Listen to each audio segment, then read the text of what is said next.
GPT-4 has finally arrived and it's 100 times more powerful than the previous GPT models.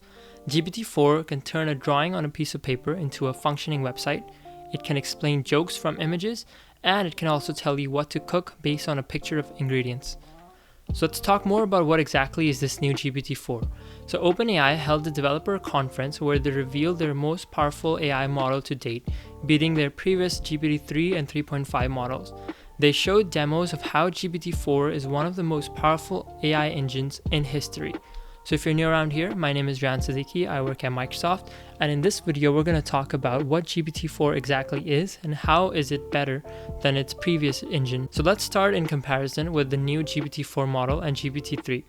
One of the biggest differences between GPT-4 and the previous GPT model is that GPT-4 is multimodal, which means that not only does it take text input, which the previous model took, but it can also take in image, audio, and video input. So OpenAI showcased some of this during their presentation, mainly their image-to-text processing. One of them is on their website where they gave GPT-4 images, one of an iPhone, one of a VGA cable, and one where it is plugged in the iPhone. And GPT was asked to explain that given these three images, explain the joke.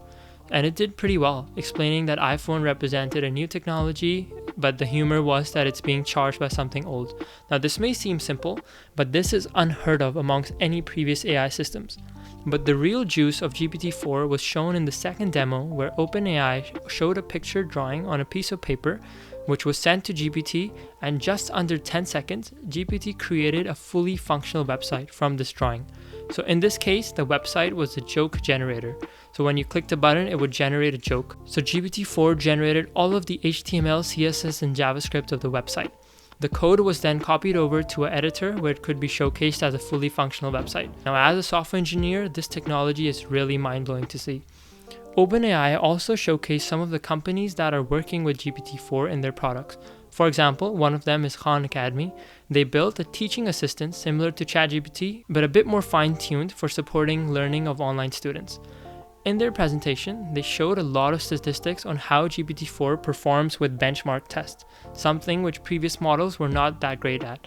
For example, GPT-4 was able to pass the SAT and the bar exam, ranking in the top quarter, compared to the previous model who were in the lower quarters. Aside from being able to take in visual inputs, GPT-4 can also handle and process a staggering 25,000 words of text.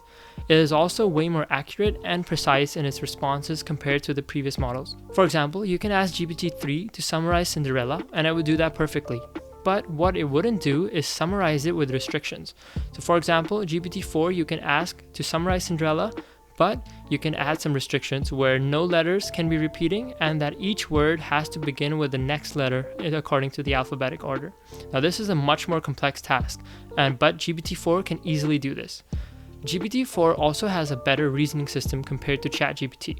For example, if you want to book a meeting based on different people's availability in their schedule, GPT-4 can do that easily with more logical reasoning.